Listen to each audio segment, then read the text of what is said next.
Bernie Sanders comes out as a psychotic, pro-war neocon in response to Donald Trump wanting to pursue peace with Russia. Trump derangement syndrome really broke people's brains.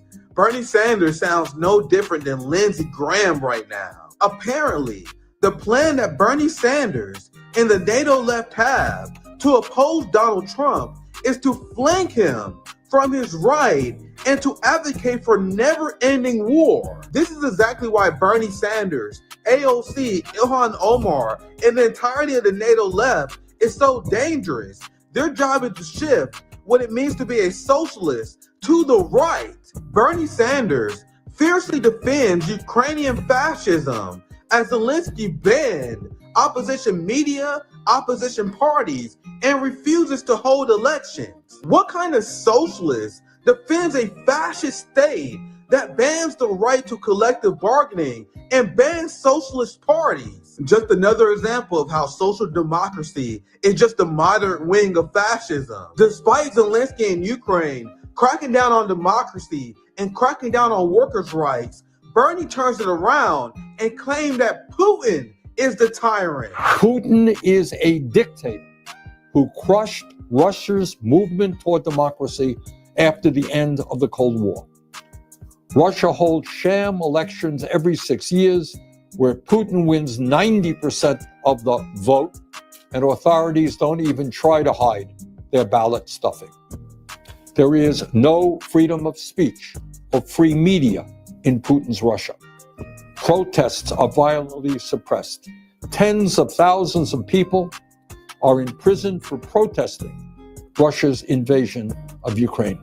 Sir, you understand that Vladimir Putin provides universal health care, paid maternity leave, and free college for his people, right? These are all policies that Bernie Sanders failed to deliver for the American people after taking over $300 million from the working class. Meanwhile, Bernie thinks he has the right to call out Putin. What makes Bernie Sanders selling out in such a blatant way even more pathetic is for how cheap he's doing it. Bernie Sanders has no political aspirations. He's old as fuck. He's simply selling out to the establishment and advocating for never-ending war simply for the love of the game. What's poppin', my friends? My family, we're back again after a long night. Very fun stream, breaking down the tension between Zelensky and Trump, reacting to the NEOCON meltdown over the prospects of peace in Ukraine. And not only did Bernie Sanders come out with that crazy tweet, he put out a video and doubled down. And this video has about 2.3 million views. Like, as I mentioned, even the establishment is surprised about how loyal Bernie Sanders is being. And just like AOC for cheap.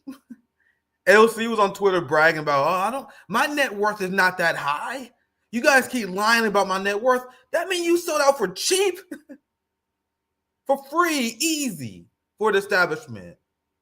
So we're going to react to this, but I want to bring in our guest, an amazing investigative journalist, author, and filmmaker, and he founded West Africa Weekly, and he's been making a lot of great informative hotspot videos as well. It's great to have you on the channel for the first time, David. Thank you for having me. Yeah, and I've been covering these talks between Trump and Zelensky, and we are seeing the corporate media and many of these pro-war neocons extremely upset at the prospect of peace in Ukraine. I would love to hear your perspective and your reaction witnessing these talks go down. So I think it's just as you said. It's been an experience watching what purports to be the Western left thoroughly discredit itself over this issue specifically. I remember making a comment yesterday when I saw a guy called David Hogg, who I'm made to understand first came to national prominence in the US for supposedly having survived the I believe it was the Parkland school shooting, was it? Or the one in 2018. I forget. There have been so many, I don't remember all the names. And apparently he somehow parlayed that into becoming the DNC vice chair, which was a surprise for me to find out. And even worse, he was on Twitter basically advocating for more war. That if basically if you don't keep on fighting Russia, then um, Russia is going to invade Poland, which is already a NATO member. So I don't know how that works. And it was just like a really disjointed. Like it's clear there's a real lack of process behind this. But Yeah, you can tell essentially, he being close. what he's saying is more war, which I to be honest, that's not something I ever thought I would hear from people from like my generation and younger. But apparently, it's a thing. The entire Western left has basically become what the Western right was in 2004 when I was growing up. Yes. I'm not sure exactly when that switch happened. Maybe it was sometime during the Obama years. I don't know. But there's been this really weird role reversal. When I was growing up, the Republican Party in the US was the war party, and the Yeah. Democrats were the peaceniks. Now it's it's completely inverted, and it just makes the point even further that on both sides of the wing, on like both wings in the US and in the Western establishment, really belong to the same bird, and the bird is an imperial pro-war establishment. At the end of the day, Yeah, very well said. And this is the tweet that you was mentioning from David Hogg.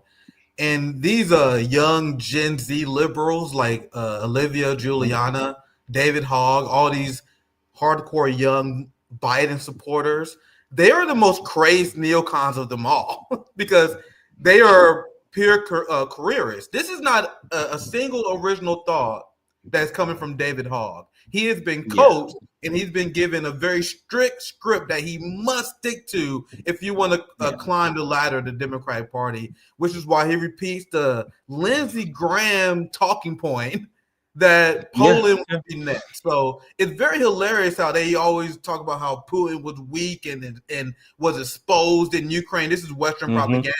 They will say Russia was degraded. That's one of the benefits of this war is that we was able to degrade the Russian military. So while you guys say you degrade the Russian military, we're supposed to believe that Russia's going to invade the entirety of Europe and trigger Article yeah. 5. That is Oh, what these people believe. And here's Bernie Sanders. Um, he had a tweet that was just as cringe. And then he came out with this video.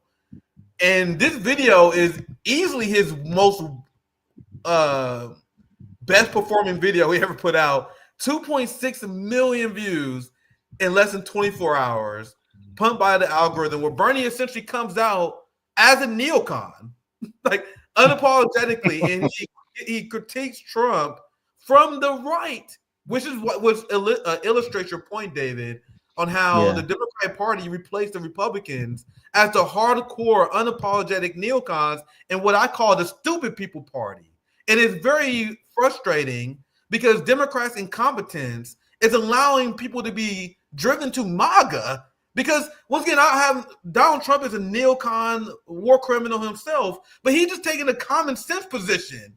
And Democrats have to reflectively oppose him because of that. But before I get into this video, David, anything you want to add? Anything else you want to say before we react to the video? Anything else you want to add? Well, so the other thing that I will add, and I guess we're gonna get to that in a bit, regarding some of the decisions that have been made by the Trump administration, specifically regarding the pause on foreign aid. Yes, sir. Um, I don't think it's news to anyone that a lot of what we call foreign aid is actually just a black budget for overseas expeditions, really, for intelligence agencies to do all sorts of things overseas with or without any kind of oversight. This is not news. And yet, it's very difficult to notice that the loudest voices opposing this decision to freeze funding have all come from the so-called left, all of Yeah. them, and not just the Western left, even their sort of pseudo, well, because you can't really call them left here, here on the continent, Yeah. because left wing and right wing in the continent on the continent of Africa means something else entirely. But basically the people that they fund on the continent, the alignment is so, as you said a few moments ago about David Hogg, where there's this really tightly controlled script that you cannot deviate from. It's the same thing we're seeing here, where everyone is using the same wording, the same phrases. It's like Yeah. it has to. It's almost like there's a giant like WhatsApp group somewhere, and these messages are put in the group, and you're just supposed to push it out as it appears. And we have hundreds of these across the continent who they're all linked to the NGO space. So Yeah. it's the same people funding them. If it's not USAID directly or through its affiliates, then it's the MacArthur Foundation or the Ford Foundation or Bill and Melinda Gates Foundation, or it's what's the other famous one?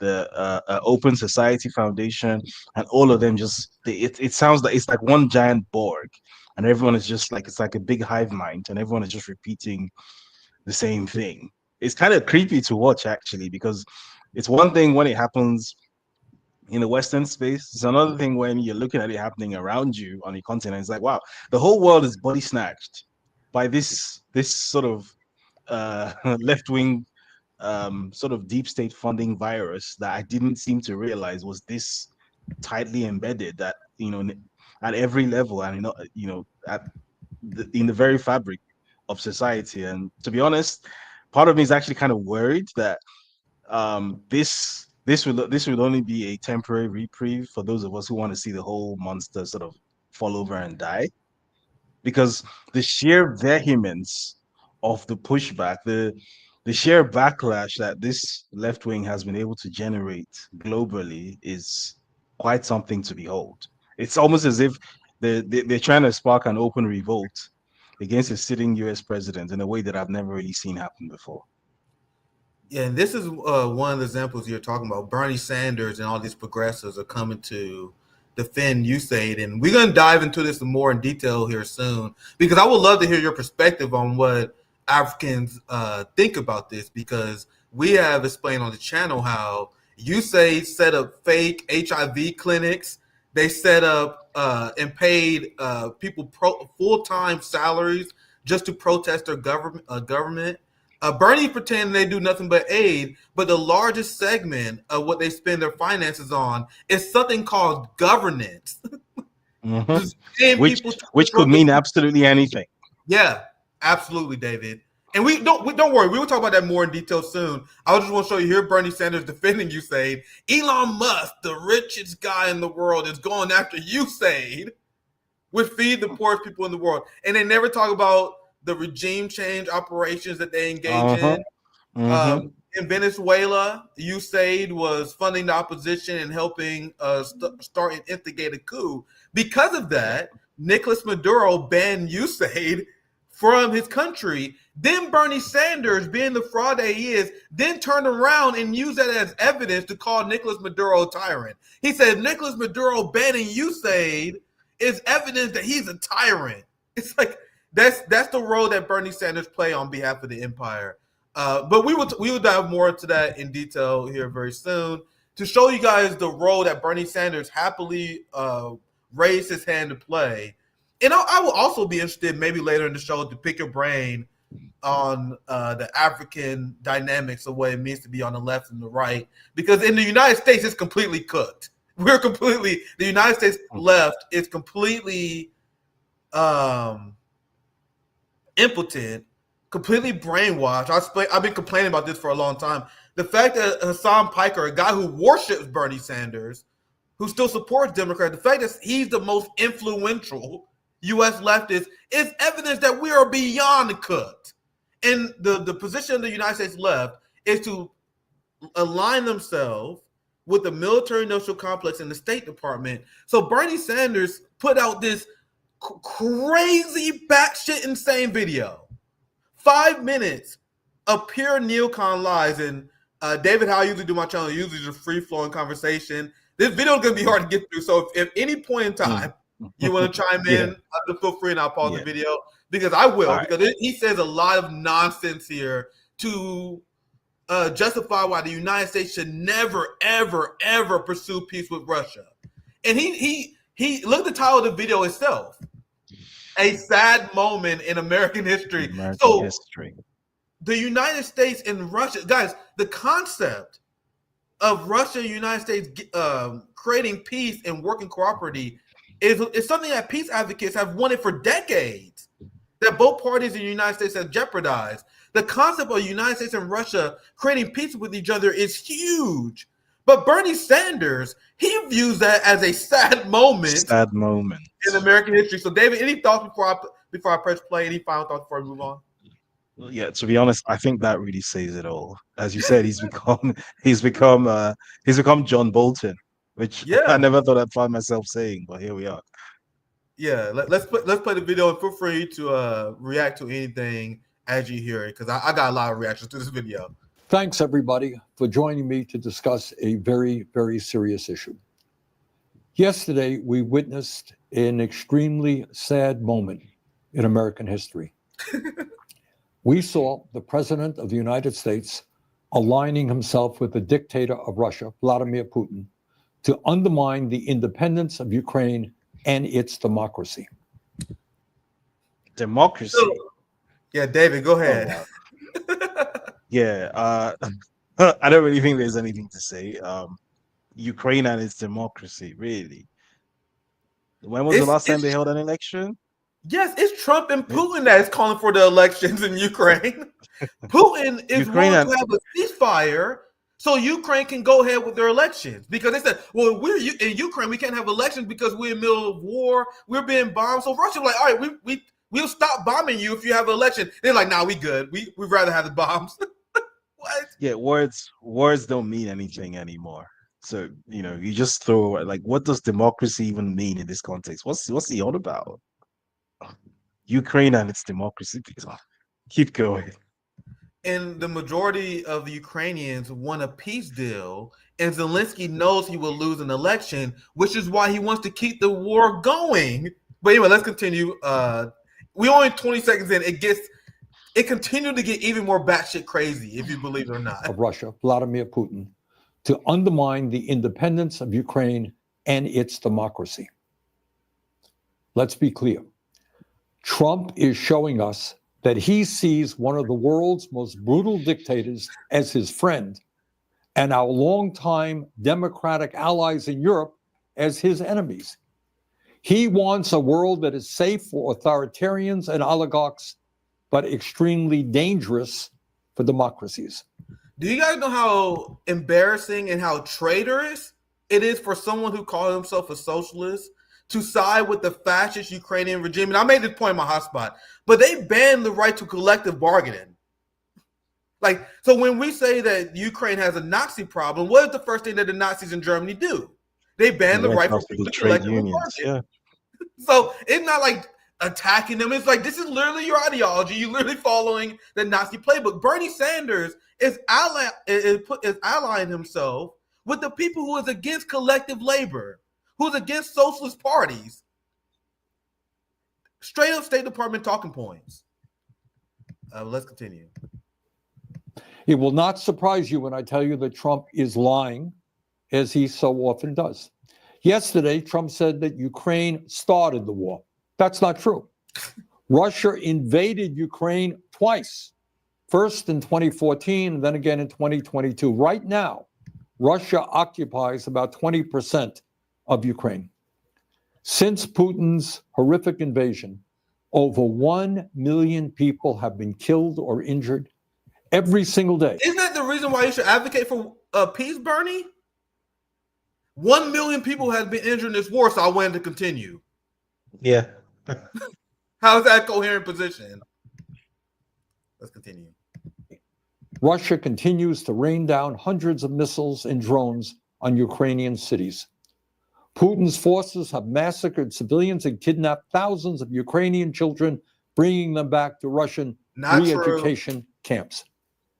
These atrocities led the International Criminal Court to issue an arrest warrant for Putin in 2023 as a war criminal. Further, Trump called Ukrainian President Zelensky a dictator. That's not true either. Zelensky won 75% of the vote in free elections. In fact, his approval rating is higher than Trump's. In the midst of a brutal war, Ukraine's parliament continues to function, and free and unfettered. So I showed you guys yesterday, and Bernie just repeating State Department talking points. I showed you earlier how Zelensky in multiple polls has been underwater, and he is projected to lose an election. So this is pure propaganda. David, do you want to chime in? I was actually really interested in seeing what the last sentence was going to be. Yes, sure. Free and unfettered political what? Because let's continue the thought, and I'll get you in here so you can hear. I know that's not what he's about to say. Yeah. No. All right, David, let me play it, and I want to get your reaction because it gets worse. Higher than Trump's. In the midst of a brutal war, Ukraine's parliament continues to function, and free and unfettered political debate takes place. Trump claims. Is that so? Wow. How would YouTube not remove his channel for disinformation? That is incredible. Free and unfettered political debate. Is that so? That's wow. Dude, they killed an American journalist, Gonzalo Lira, for exposing the crimes of the government regime. They killed an American, Bernie. They banned oppositional media. They just banned Truth Social after a Donald Trump shit post. Jesus Christ, this is literally insane. Let's keep going. Oh dear. That our European allies have done little to support Ukraine in its fight against Putin's invasion. He said the United States has contributed 3 times more than Europe. But that's another lie. In fact, Europe has provided more aid to Ukraine than the United States. And what have you guys done with that, Bernie? What did Zelensky do with that? Zelensky came out and said 50% of our aid we did not get, admitting that there was a black marketing smuggling scheme. So we spent all this money on aid, things that we could use to modernize our broken infrastructure, provide healthcare to Americans, and actually provide for the proletariat of our country. But instead of providing that, we send it to Ukraine just for them to lose a fucking war, and you want to spend even more money? These arguments are incoherent that he's making. The fact that we sent so much aid is exactly why we should end the war. We tried it your way. We tried it the batshit crazy way. And the only thing we got is Russia closer to China. We have 1 million dead Ukrainians, and Ukraine in the worst position that it was when they rejected the first peace deal. Let's continue. But it's not just that Trump is lying again. That's not new. It's what this all reveals about where he wants to take our country and, in fact, the entire world. No nuclear war? That's a bad thing? And this is the boomer coming out of Bernie. Trump is cozying up to Vladimir Putin. Trump is cozying up to Vladimir Putin as if that's a bad thing. David, it's a bad thing when nuclear powers are not in conflict with each other, according to Bernie Sanders. It's a great thing when like old men like this who look like they're gonna sort of fall over and die tomorrow are telling people who have their whole lives ahead of them that, hey, you need to die for the greater good. That's a great point. That's fun. That's a great point, David. These people who know they're not going to live long, that is advocating for a potential nuclear war. And then you have a young liberals like David Hogg, who's literally military aged. What's stopping you from going to Ukraine if you truly care about this so much? The people who advocate for war would never put their bodies on the line. They would never. They want you to risk your children. Bernie, he's not fighting for your children to have health care. He's fighting to send your children to die fighting a war against Russia. That's what he's more passionate about these days. Let's continue. Feel free to interrupt anytime. So who is Putin? And what kind of world does he want to build? Putin is a dictator who crushed Russia's movement toward democracy after the end of the Cold War. Oh, Jesus Christ. Russia holds sham elections every 6 years where Putin wins 90% of the vote. Yeah, Bernie. I just say, Go ahead, David. I just say Yeah, go ahead. Even if that were true, it's just very interesting how, depending on whether the president that is true of is aligned with US foreign policy or not, that either becomes a big deal or is just completely ignored. Because in Africa, I can count like six leaders that this could apply to, and they're friends Yeah, of the US. They're friends of the US, so it's not a problem. yeah, Paul Biya is the president of Cameroon. He's been president since 1987, and he yep. became prime minister in 79. So he's effectively been head of state for 46 years, right? This dude looks like he's gonna die tomorrow.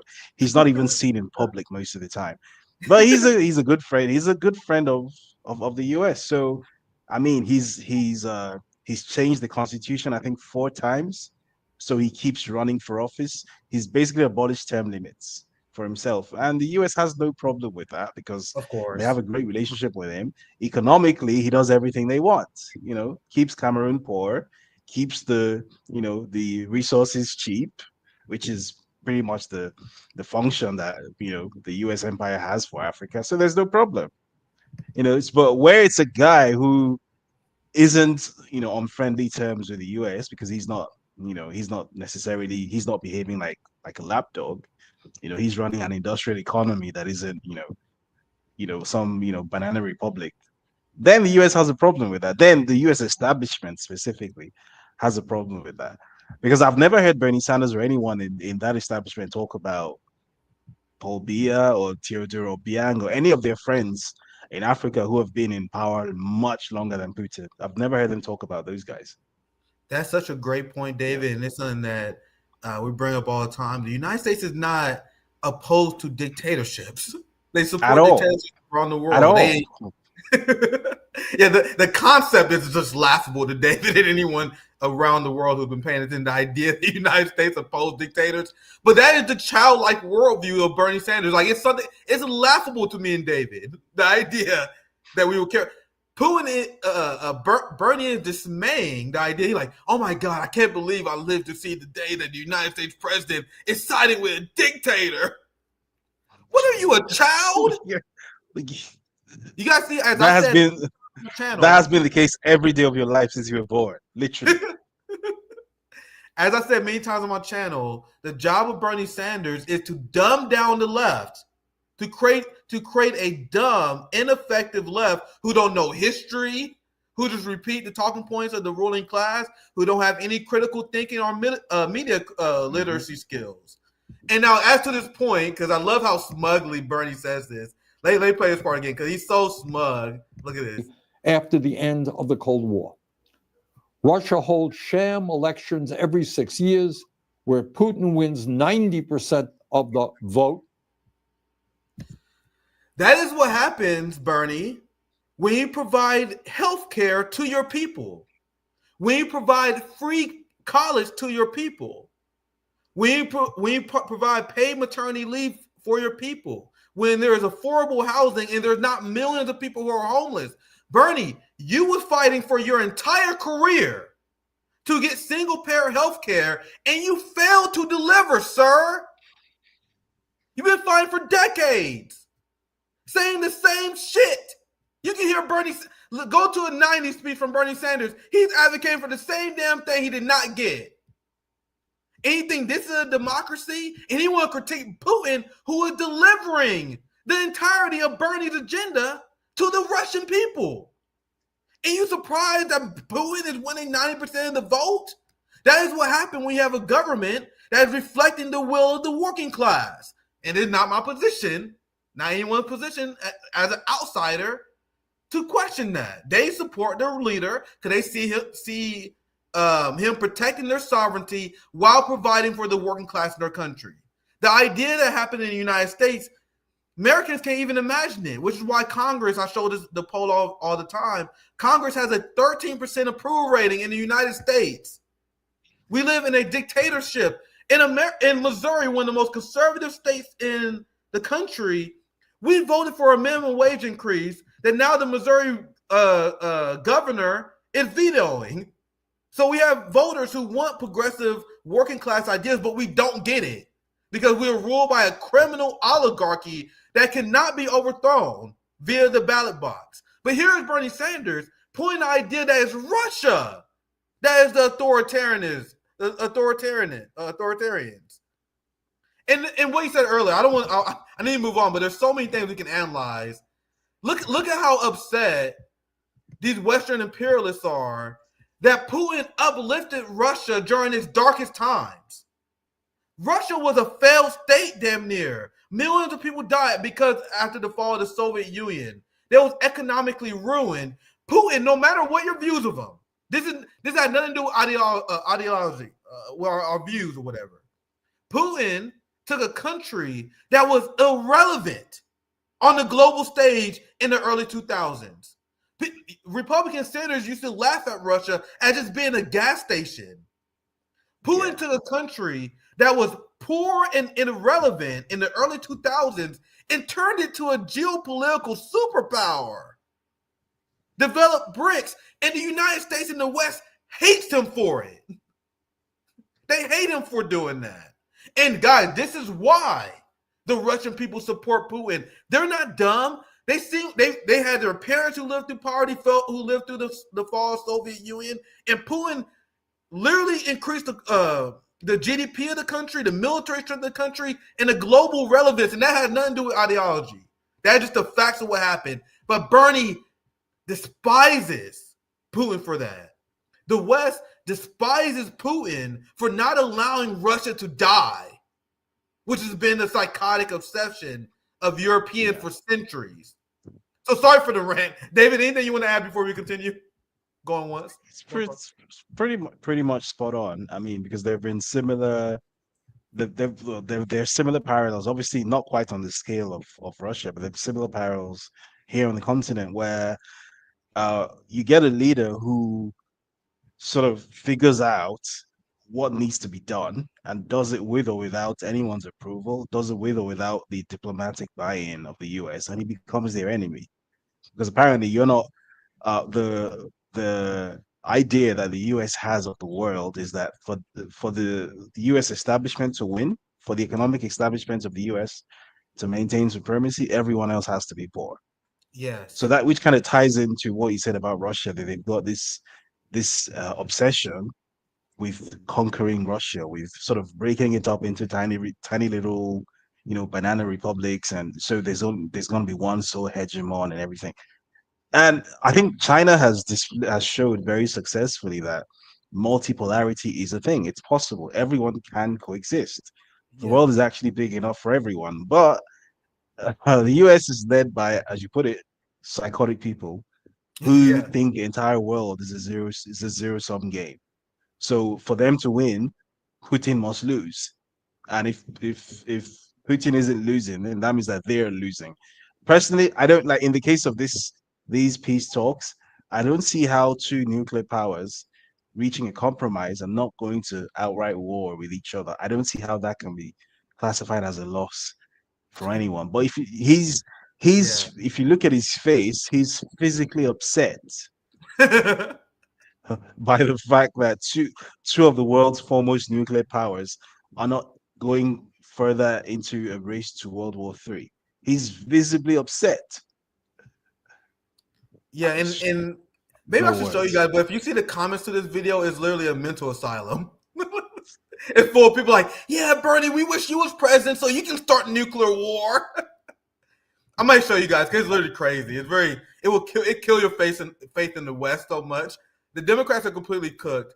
So for the sake of time, because we're gonna dive into because you have such expertise. I'm glad I have you on the show because I'm always want to learn more about Africa, especially how Africans view the crimes of U.S. imperialism, which I strongly oppose with my dying breath because it's the motherland, because it's Africa. So don't worry, we'll get to that next. For the sake of time, I'm gonna play the rest of the video. I will shut the fuck up.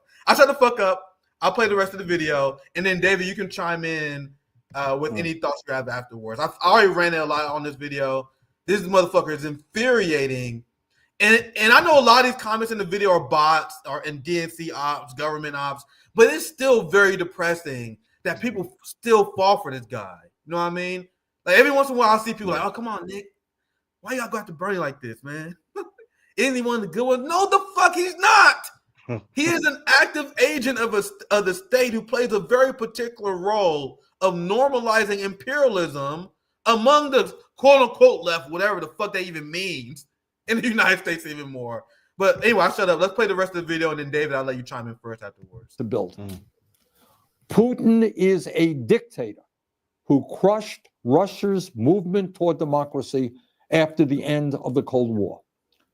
Russia holds sham elections every 6 years where Putin wins 90% of the vote, and authorities don't even try to hide their ballot stuffing.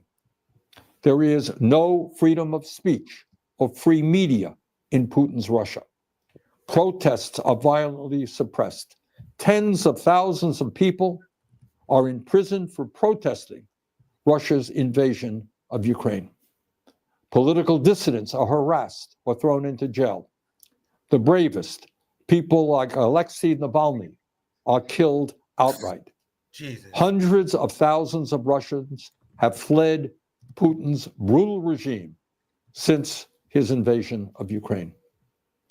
But Putin has maintained control in his country by offering Russia's oligarchs a simple deal. If you give me absolute power, I'll let you steal as much as you want from the Russian people. And that's why in a country where many are struggling economically, Russian oligarchs have stashed trillions of dollars in offshore tax accounts. That is the Russian leader that Trump admires. That is the Russian oligarchy that he supports. But that is not the perspective of the American people. We know, and we are proud of, the fact that the United States of America is the longest standing democracy in the world. We know that many hundreds of thousands of brave Americans over the years have fought and died to defend democracy. We also know that our allies in the world are those countries that believe in democracy, not authoritarianism. Oh my God.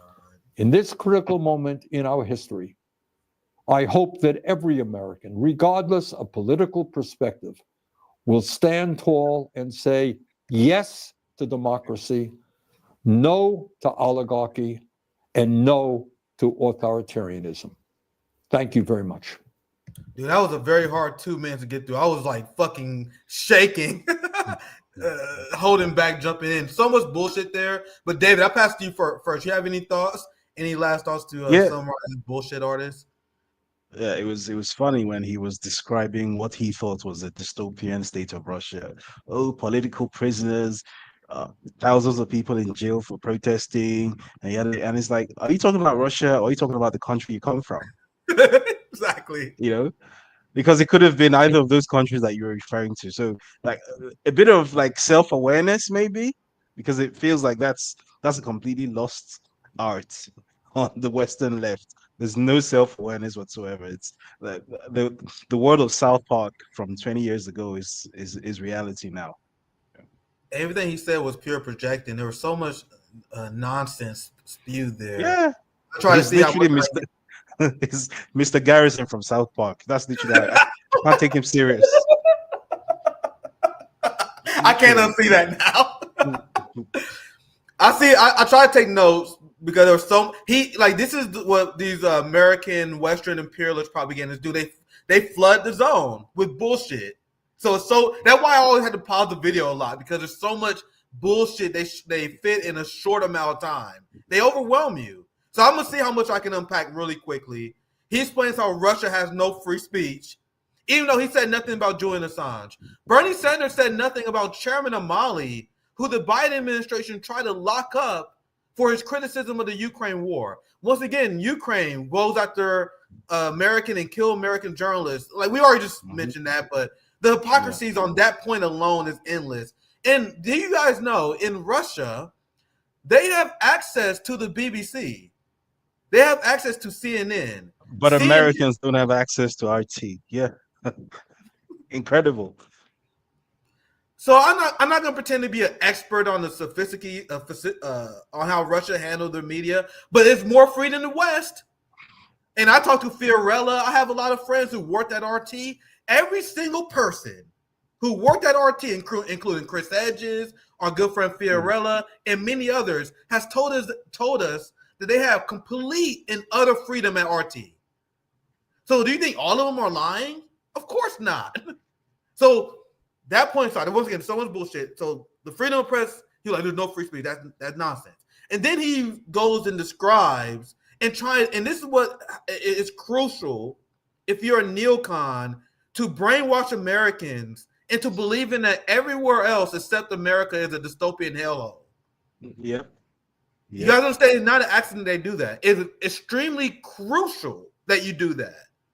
You must paint the enemy as someone who's not taking care of the people. He lays out and paints this picture of Russia as if it's falling apart because of oligarchy.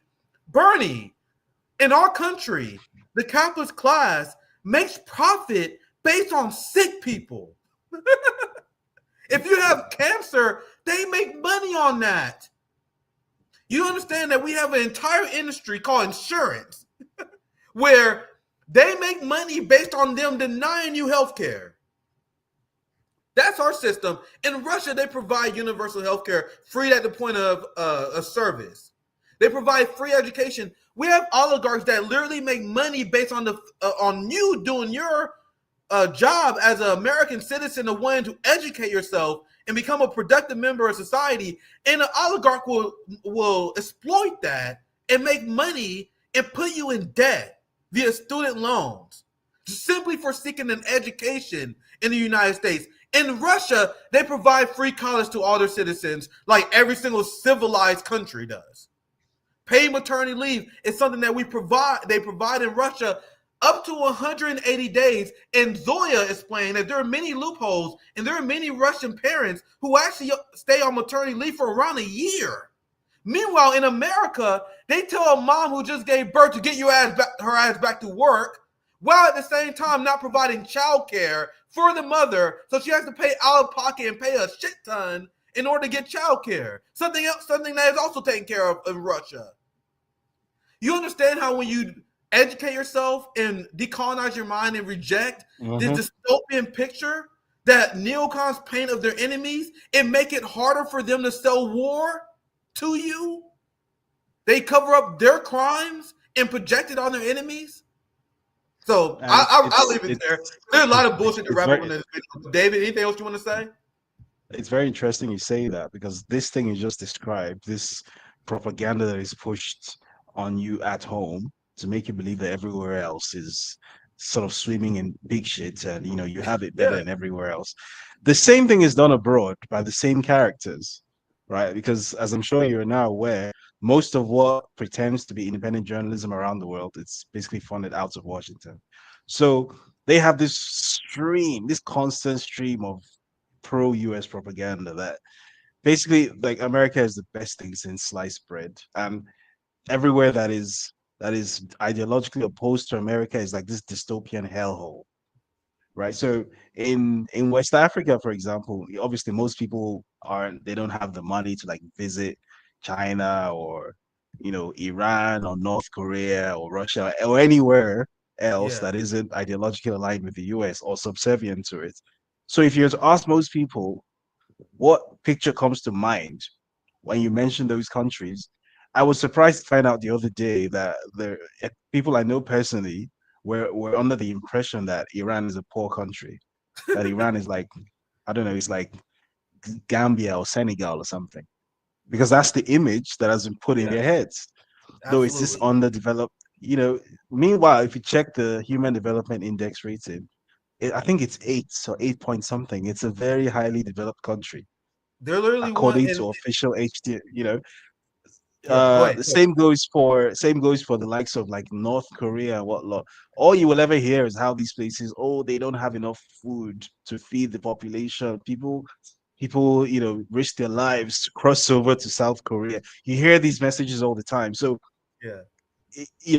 and then, as a counterpoint to that, you're constantly hearing about how the West is like all your dreams are gonna come true if you go there. So there's this, in addition to being completely unaware of how the world actually works, of what the reality of the world is, you have tons of young people here who think that all their dreams are going to come true if they move to America, if they move to Europe, right? They've never been to those places. They don't have any frame of reality for what those places are actually like, but they've had this stream of propaganda pushed into their ears that all like there's this shining pot of gold on the other, it's in DC and it's in London and it's in Paris. Like everything great in the world is in those places. You just need to find your way there. So, which is a large part of the reason why you get people who are sound of mind, sound of body, perfectly fine, crossing the Sahara Desert and trying to use boats to get to Europe because they've been brainwashed into believing that everywhere else in the world is just a complete mess, and like this is the shining city at the top of the hill, and it's absolute nonsense. It's not true, right? If you've been to most parts of Asia recently, you cannot fail to realize that if you go to like China, for example, and then that you have to go directly from China to like Western Europe or the US, you cannot fail to realize that China is by far a more developed place, both Yeah. socially and economically. You can't fail to realize that. But that knowledge is not mainstream at all because the information infrastructure of the whole world still lies in the hands of DC. So propaganda is still leading everyone's perception that everything good in the world lives in New York and lives in California, lives in DC, lives in London, Paris, Brussels. So that's where you need to be. And it's complete bullshit, but here we are. Yeah, that's part of the process that we call decolonizing your mind. Like I told the story on my channel multiple times, but I've been telling people in my family about China, and they're like, "What, China?" like that's just what the Americans propaganda convinced people that everywhere else outside of the United States sucks. I told them I would love to live in China. They're like, "What?" Then I showed them, I educated them. Now I have a lot of my people in my family that want to go to China. My brother, I had no idea this shit was going on because they convinced everywhere people that everywhere is a mud hole. There are brainwashed Western feminists who believe that women in Iran don't have rights when Iranian women are the most educated women in the world, or at least among them, at least among the most educated, the highest density of women who have masters and PhDs. It's a big part of the culture to have women educated. Meanwhile, Western feminists would talk about Iranian women like they are under shackles, they are bed wenches, and they are because they can't start their OnlyFans. Yeah, they've got to wear a hijab. We need to go free them from the tyrannical hijab. Yeah, you hear all of that kind of messaging a lot. Yeah, and I'm ashamed to admit that I didn't know until like the last few years that women in Iran not even required to wear a headscarf, hijab.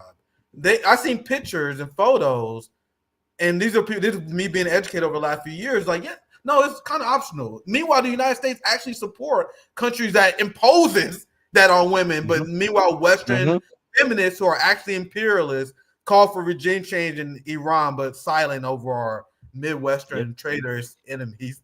Just a few more receipts I want to show you guys regarding Bernie.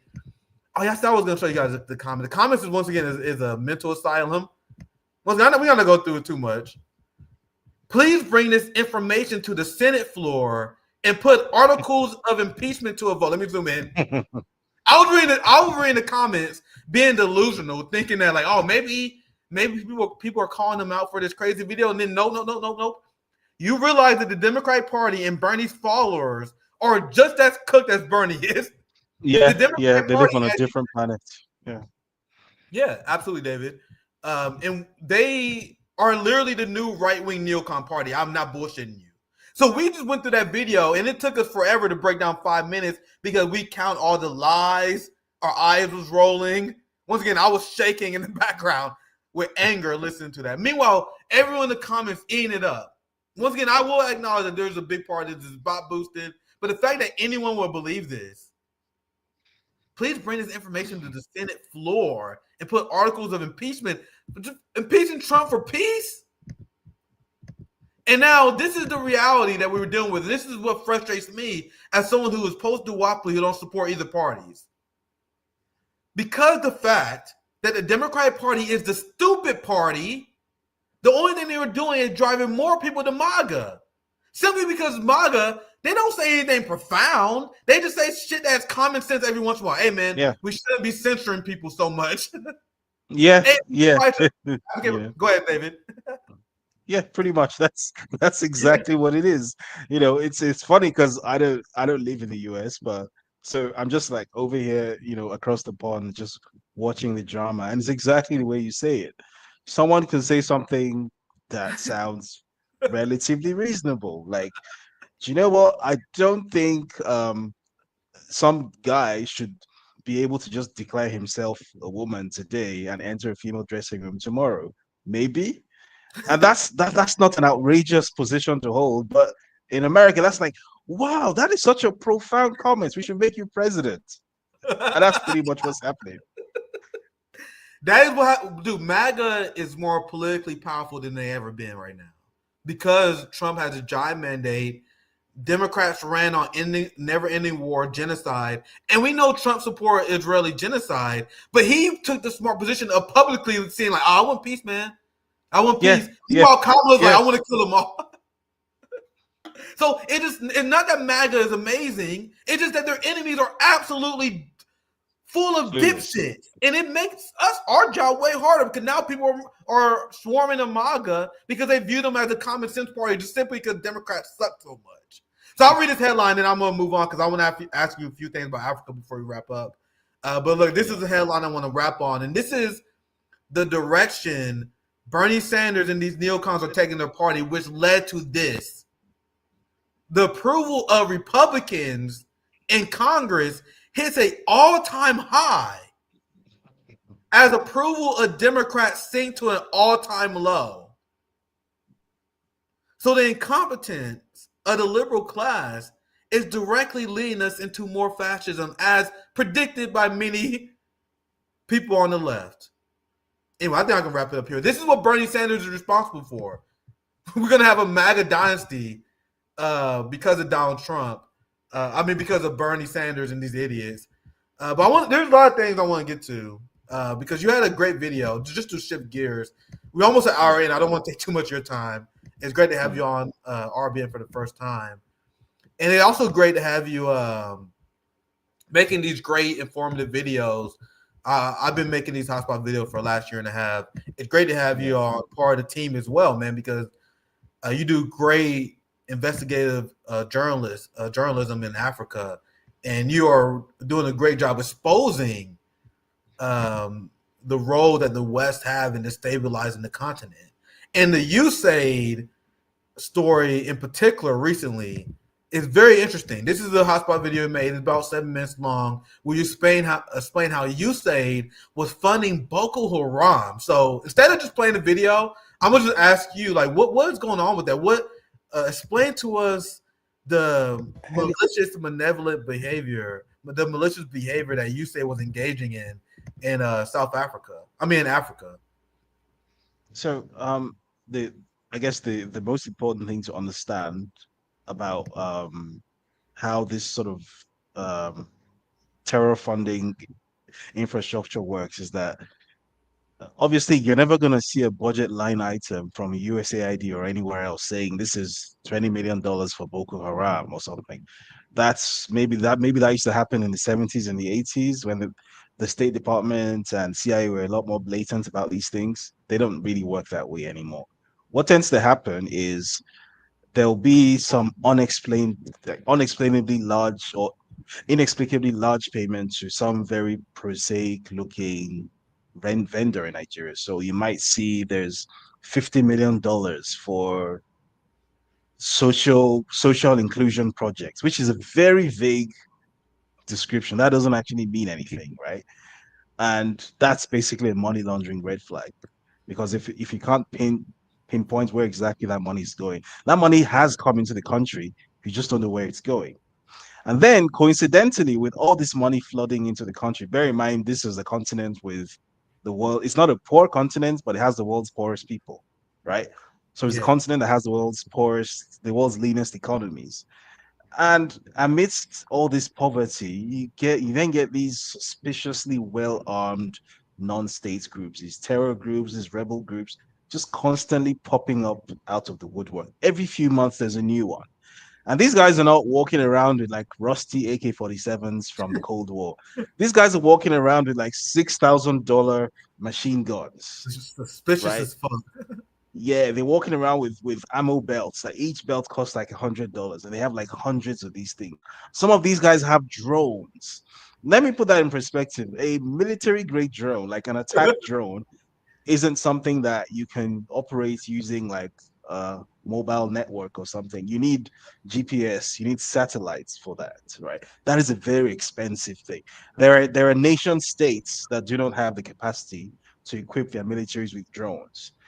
A terror group in the Sahel, which is one of the poorest places in the world, a terror group, staffed by these like semi-literate Islamist people. Some of they're wearing flip-flops. These are like the absolute riffraff of society. Somehow they have access to military-grade drones. How is that possible? Surely a coincidence. How Surely is just that a possible? coincidence. So for the longest time, I guess the assumption was that after the fall of Gaddafi in Libya, there was a flow of arms across the Sahel from the former Libyan army stockpiles, which is true. That did happen, but that cannot explain why these guys have access to equipment that even the national militaries don't have. So, I mean, I come from Nigeria. There was a time when these guys were actually holding territory in Nigeria. They were hold there. So Nigeria has 774 local government areas. They were holding three, like three entire local government areas. Like the Nigerian military cannot set foot in here. Like that is crazy if you think about it. It would Yeah. be like there were a separatist group in America, and they annexed Los Angeles and said the U.S. government cannot set foot in here, and they were able to militarily defend their position. They raised their flag. How? How is that to put that in perspective? The Nigerian military has close to 500,000 fighting men, has an air force that has about 10,000 people in total. Like this is by African standards, this is a very large military. How on earth is it possible that some ragtag group in Sahel is holding off a military this big and this engaged? How is it possible? And I think we have our answer now. And basically, what I did with that video was to outline a history of how this works. That the US government has a history of specifically recruiting Islamists and turning them into sort of very highly equipped, very well trained militia groups to basically carry out proxy war on its behalf. Now, we know why it did that in Afghanistan. We know why it did that in Nicaragua. We know why it did that in Syria. We understand the geopolitical calculations that were made there. What many on the continent, or what most people on the continent don't realize, is that Africa is part of the world, and that the same geopolitical players that are active in Gaza and in Syria and in Lebanon and in Nicaragua and in Afghanistan, wherever, are also active here. Many people don't seem to realize that. Many people seem to think Africa is an island. So anything that's happening is like a movie. It's over there, and we are just sort of removed from it all. And what I was trying to do with this video was like remove that layer of illusion, because that's also something that US sort of, if you like, propaganda is very eager to push on Africa. This idea that Africa is irrelevant to the world. So anyone who is trying to point out that there are geopolitical forces that are involved in interfering in Africa and in basically stifling its progress, that those voices are conspiracy theorists, or Yes. their new their new popular term, Kremlin backed Russian propaganda, Ah, 'cause yeah, apparently that's the new fad. They're sponsoring a whole bunch of journalists to go around calling people, pro Kremlin or Russian backed. And I'm one of the people who's been targeted with that smear, right? Because once you're part of an information system that doesn't align with what they want, with what kind of information they want to get into the heads of Africans, then obviously that can only mean that it's the Russians who are, teleguiding you or whatever. So what I tried to do with that video was sort of remove that veil of ignorance. That, hey, are you guys aware that the so-called Kissinger report the National Security Memorandum 200 from 1975 during the Gerald Ford administration. Are you aware that that report basically states, not in so many words, that your existence or the growth of your population in Africa is a threat to U.S. national security? Are you aware that whether or not you realize it, who America's enemy was in Afghanistan and in Syria, but do you realize that in the African context, you are the enemy? Just your existence in and of itself is the enemy. So they might not have like a nuclear power that they're fighting in Africa, right? But your existence is considered to be a threat to national security because, again, according to this Kissinger doctrine, the purpose for Africa's existence is to be a resource base, is to be a place where raw materials are cheaply extracted, right? Yes. Because the US economy is dependent on not just extraction of raw materials, but very crucially, they must be cheap. Now, where you have the population density and the industrial capacity that actually makes use of its own resources, if you're buying resources from there, it can never be cheap again, which basically changes the entire dynamic of the global economy. So it's in the interest of the US government to ensure that you remain poor.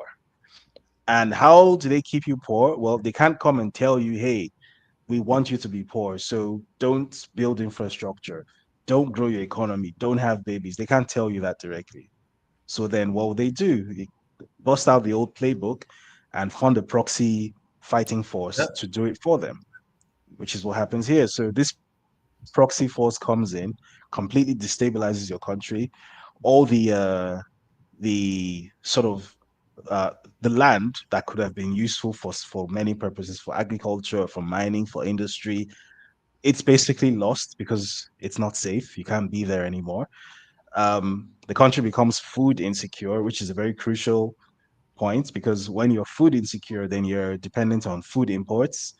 As I'm sure you're aware, the US basically has cornered the global market on food exports, basically. So the US government then gets to decide, basically, if, for example, they're going to sell you grain, wheat, you know, and then, even more perniciously, of recent, across many parts of Africa, definitely in Nigeria, this is the case. You then have American billionaires like Bill Gates going around splashing hundreds, literally hundreds of millions of dollars, literally hundreds of millions of dollars, if not billions, on pushing this idea that all your food concerns are going to be addressed using GMOs. So basically, GMOs are going to save you. And what he doesn't mention to you is that these GMOs come with Terminator seed technology, which basically means your food becomes an annual Netflix subscription, basically. Right. So if you, unlike previously where you can plant from your previous harvest and keep going like that, these seeds have Terminator technology. So if it germinates, it only works for one generation. So if you want to plant again the next season, you have to buy a new set of seeds. In other words, the day that the Monsanto or the U.S. government were to decide that they're not going to supply you that seed, you stop eating. So it's basically population control with extra steps, right? That's basically what is going on, and that's what I was trying to outline in this video. That the U.S. government, regardless of how much money it spends on pushing this idea that it's the land of opportunity and it's the land of apple pie and Mount Rushmore and NFL and Cardi B, like it's just this wonderful place that actually it has there's a really evil thing at the core of this government, and they're kind of banking on Africans basically being ignorant of this because a lot of this stuff is actually on public record. Like, for me, this is actually one of the most evil things about the US government is Yeah. that a lot of stuff that is objectively evil can be found on public record. But because it's on public record, you don't realize how evil what you're looking at is. Because you're thinking to yourself, well, if it's this evil, it'll be a secret. I wouldn't be Yeah. reading it if it was evil. But it's kind of like it's like reverse psychology because like this Kissinger report, if you read it and you understand what you're reading, then basically you understand that this is basically global eugenics. Yeah. That's what's going on here. Yeah, but they spend a lot of money, especially in the Nigerian information space. Most of what calls itself journalism in Nigeria is US funded. So all the NGOs like your MacArthur's and your Open Societies and your Forwards and your USAIDs and your NEDs, because NED is also very, very heavily involved in Nigeria. All of them they spend a lot of money funding journalism and journalists in Nigeria. So it's very difficult to get perspectives like this in Nigeria. Like I get a lot of hate back home because I can only it's like imagine. who does this guy think he is? Because I'm like, we have a right to exist. And we are Africans, regardless of how friendly you think you are with Americans, at the end of the day, they are Westerners, you're not. Your interests are not aligned. And I'm always like, you know what? I'm a Nigerian citizen. So, for example, if you tell me that you're gonna keep on smearing me as pro Kremlin because I appeared on RT, for example, well, who are you to tell me where I should and should not appear? I'm not an American. So if I choose to appear on RT the same way I choose to appear on CNN or BBC, why is that a problem? You can't tell me who I should associate with, who I should be friends with, or who my enemy should be. That's not your prerogative, but they have invested a lot of money into sort of uh, making people comfortable with colonialism under new skin, where people basically don't realize that it's wrong for a foreign country to have this much influence over your day-to-day decisions and over even your political decisions in your country. Like your elections, your lawmaking processes, everything. There's always foreign interference in there. Wherever a law is being drafted, these Washington funded NGOs have more access to this lawmaking process than we do. Where there's a policy change, there's a regulatory change, these guys knew about it long before we did. Where there's some maybe the government decides they're gonna devalue the currency or whatnot, we don't get a say in the matter. But these Western institutions get a much bigger say in it than we do. Where there's an election, it's there's actually there's a ritual in Nigeria where every 4 years, when it's election season, all the front running candidates have to go to a place called Chatham House in London and basically do an appearance there, like speak to journalists there, and it's like an elaborate ritual that they have to go through. And I'm like, you're not running for UK Prime Minister. Why do you have to do an appearance at Chatham House? For what reason? Yeah, But it's all part of this, and people have become really comfortable with the idea that it's normal for foreign involvement in your political space, in your information space, especially, that's so to be fucked. that widespread. You said a few minutes ago that Americans don't have access to RT. Well, in Africa, because I can speak for Africa, it's basically a free for all. But obviously, because the US has more money than anyone else to spend on this stuff, it's so bad that you can be listening. So I spend a lot of time in Ghana, and it's very often the case that you're listening to radio, local radio, and all of a sudden you hear, this is the voice of America, and then there's like a 2 hour segment where they literally hook the local radio station up to VOA, and you're basically listening to a stream of State Department propaganda as a local who has never left Ghana before in your life. And that's a normal thing across Africa. So these guys have been very successful at saturating Africa's information space with their narrative. So what people like me are doing is that we're trying to push back against it. It's very difficult, actually, Yeah, because this is decades of programming. It's very hard to get people to understand that you've been bamboozled, you've been lied to, and that these people are not your friends. They're not trying to help you. They're trying to take advantage of you. You know, Here we are. that was one of the great rants of RBN and a fantastic breakdown. And the hotspot video that you made was full of receipts, openly available information, which how I do it as well. I'll show you guys corporate media headline to explain the evil of the empire, and then they will call you a conspiracy theorist for doing so. So it's a very an interesting strategy. They put out all the crimes out there, and then you say they call you a conspiracy theorist for it. If you bring up how the United States was arming Boko Haram and how the United States purposely destabilized Africa because they view Africans existing as a national security threat, they will call you all sorts of conspiracy theorists in the United States and the West. And it's very interesting the similar tactics that they use. So I've been called a Putin puppet by literally every single liberal in the United States. I've been slandered as a pro-China, pro-Kremlin bot. There's never any independent thinking Africans and descendant of Africans ever in the imperialist mindset.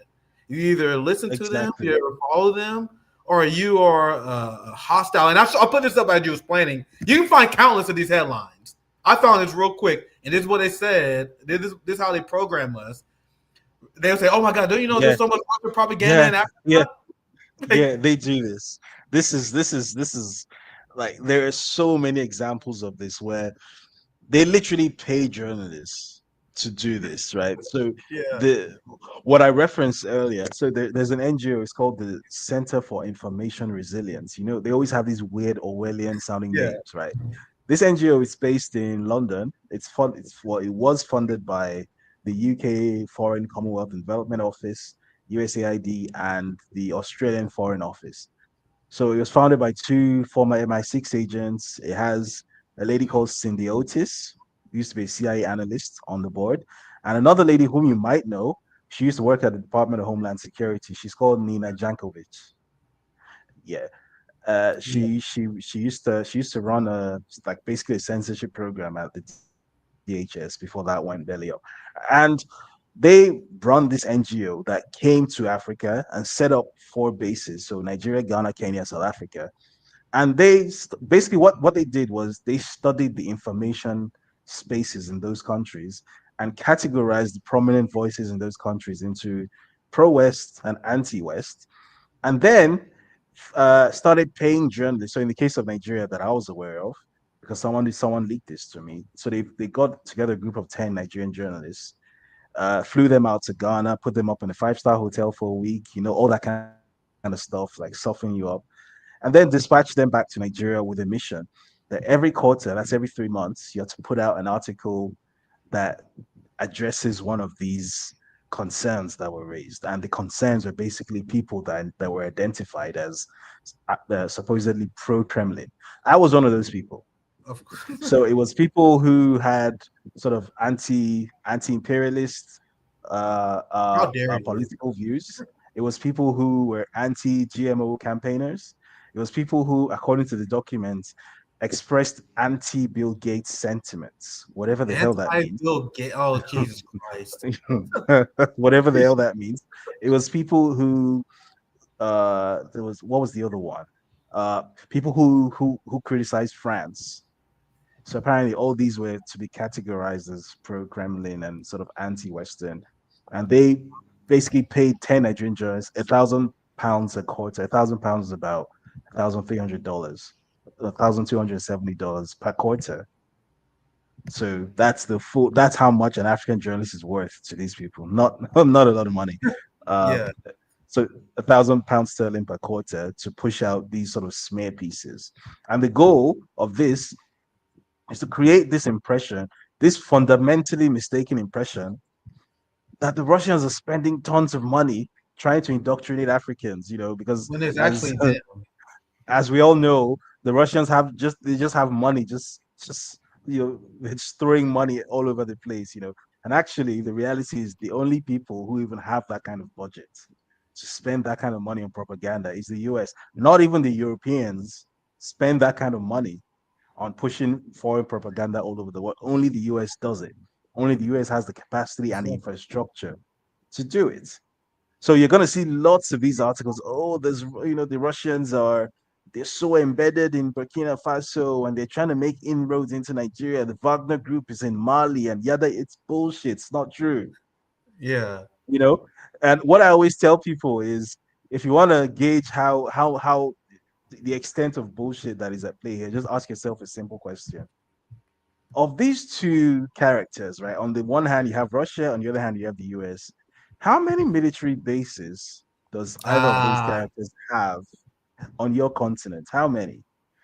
yeah, On the entire continent of Africa, Russia has one naval base, one military base, and it's in Djibouti, which is basically it's basically not really a country. It's a free for all. Everybody has naval bases in Djibouti.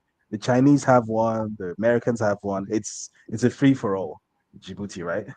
And then the Americans, how many military bases do they have across Africa?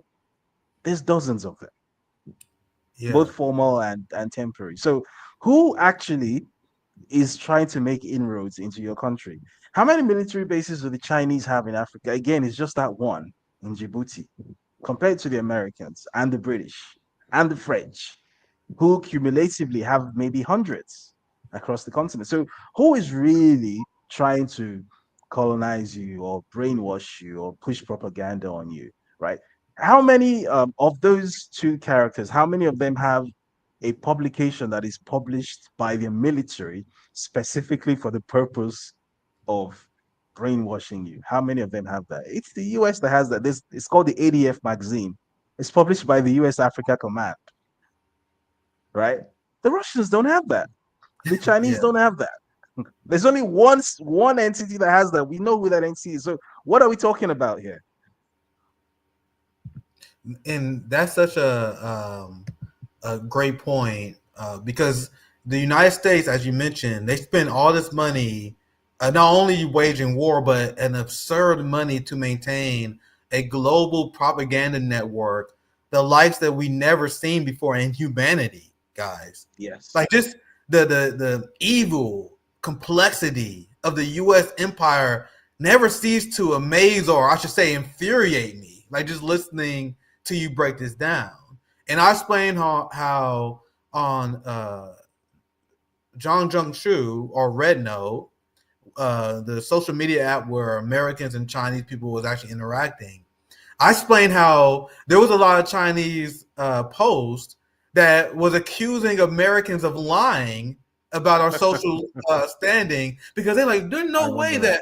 that Americans are as broke. Oh, you guys just saying this for likes. There's no way that you guys got paid for an ambulance. You motherfuckers are full of shit. Wait. That actually true? So what was revealed and what I covered was China sucks at propaganda, man.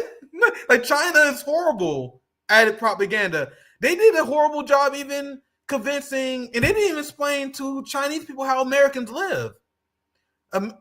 People in China think Americans live like kings. They see Friends and they see American Yeah. sitcoms, and they think Uh-huh. we all live like that. You know what I mean? So the point I'm making is that China doesn't take as much time and they don't spend resources propagandizing their people. They don't spend money and resources on a vast propaganda network. They spend it on high-speed rail. They spend it on modern infrastructure projects and providing for their people, which is why it's absurd that any American would support our country's wasting all these resources, destabilizing other countries, when there's not only it failed to serve our interests, destabilizing other regions and creating anti-American sentiment would be actually bad for Americans. Like there's literally no benefit to cheer this on. But David, we gotta have you back on. There's still so much to discuss. It was great to have Yeah.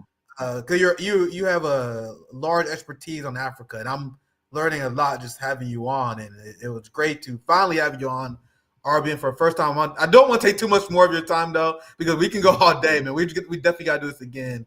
Anything you want to plug or promote? Any final thoughts you have? Make sure you guys follow West Africa Weekly for more of David's work. Once again, great journalism exposing what the West is doing in Africa and the corruption of many African leaders as well. So, David, any final thoughts? Anything else you want to plug or promote before we wrap up? I guess my final thoughts is basically that I'm actually quite relieved that this World War III isn't going to happen, at least not yet, because I believe there was a genuine risk of that happening under a Kamala Harris presidency. So Yeah, for sure. if there is a God, then thanks be to him. or her, as the case may be. Um, yeah, well, do I want to plug something? If you check my what's it called? My header picture on my profile, you see my book. It's called Breaking Point. It's basically a story of the kind of work that I did that led me into exile. It's a nonfiction book. It's available on Amazon. So if you just search Breaking Points by David Hundeyin on Amazon, you can find it. And yeah, thank you very Yeah, much for having me. yeah, it was great to have you on. I learned a lot. Another banger show. I hope you guys enjoyed it. Make sure you guys like. Make sure you check to see if you're still subscribed. David, I'll pop you in the back. I appreciate your time, brother, and thank you for joining us. Make sure you guys subscribe. Make sure you check you still subscribe, like, and share the stream. Once again, I think this is extremely informative. It's great to have David on the hotspot team. We got even more bangers for you guys because tomorrow I will be having Midwestern Marks and the ACP boys on, man. Like they've been doing some wild stuff, and they damn near started like a fucking civil war on like left Twitter because a lot of people got opinions on them. So it's gonna be fun to have them on and discuss what the hell is going on. So that's tomorrow. We got banger after banger with you guys. We talk to people for all different perspectives. We talk to people in China and Africa, South America. We bring in different socialists, communists, anti-imperialists on. So hope you guys enjoy the show. Make sure you guys hit the notification bell because you know they don't push us on the algorithm. So if you want to make sure you get all our content, the notification bell is the best way to do it. So thank you guys. I will see you back tomorrow. I'll tell you guys, we got banger after banger this week. Three streams back to back this week. All of them bangers. Midwestern March tomorrow. Thank you guys for watching. Take care, y'all.